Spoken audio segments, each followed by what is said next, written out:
jo vetëm për Shqipërinë që përmbyll apo që hap të gjithë grup kapitujt, por edhe për Bashkimin Evropian, sepse sot tregon se BE-ja ofron rezultate dhe mund të mbështetemi te Shqipëria në të ardhmen. Ky sukses nuk do të ishte i mundur pa angazhimin e patundur politik të Shqipërisë dhe nga angazhimi i fortë i të gjitha shteteve anëtare për të mbështetur resurinë e Shqipërisë. Jam mirënjoh se presidencës daneze dashur Mari për përpjekjet që ta bëni të mundur të gur kilometrik. Jemi të përkushtuar ta sjellim Shqipërinë Bashkimin Evropian, siç ju tha. Suksesi i Shqipërisë është rezultat i punës së autoriteteve shqiptare me shoqërinë civile dhe me aktorë të tjerë për zbatimin e reformave të rëndësishme të BE-s, dhe është rezultati i qytetarëve shqiptar që kërkojnë ndryshim dhe i mbështesin këto ndryshime. Reformat e BE-s sjellin ndryshime në sistemin politik, në ekonomi, por po kështu edhe në shoqërinë shqiptare, duke bërë atë vërtet europiane. Përjedhoj, Shqipëria është shembulli më i mirë i fuqisë transformuese së zgjerimit. Kjo tregon se kur jepni rezultate ecni përpara.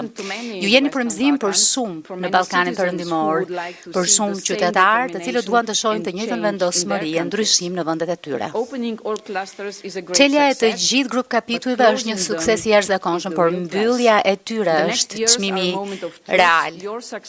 Në fakt, suksesi juaj do të përcaktohet se sa mirë, sa shpejt miratoni e zbatoni legjislacionin evropian. Tani është momenti për të përshpejtuar, sidomos në fusha kritike si reforma në drejtësi, pavarësia gjyqësore dhe lufta kundër korrupsionit, të drejtat e pronësisë, çështjet e pakicave dhe liria e medias. Dhe hapi tjetër është që Shqipëria të përmbush piketat e ndërmjetme. Kjo nuk do të jetë për herë lehtë, ashtu siç ndodh me çdo vend kandidat, por ju i dashur Edi, keni diçka mjaft të fuqishme në favorin tuaj. Mbështetjen më të gjerë publike të gjitha vendeve kandidate, më shumë se 90% e shqiptarëve shohin të ardhmen e tyre në BE. Punoni me të gjitha ata, në opozitën në parlament, në shoqërinë civile dhe me sektorin privat, dhe kjo do të jetë garancia më e mirë për të ardhmen e Shqipërisë e suksesin e saj.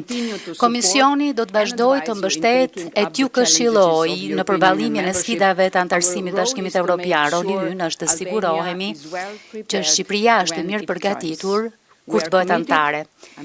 Jemi të përkushtuar, jam personalisht e përkushtuar t'ju mbështes të ndërtoni një të ardhme të begat për të gjithë shqiptarët në shtëpinë e tyre në Bashkimin Evropian. Faleminderit komisioner. Kryeministër, fjala është për ju.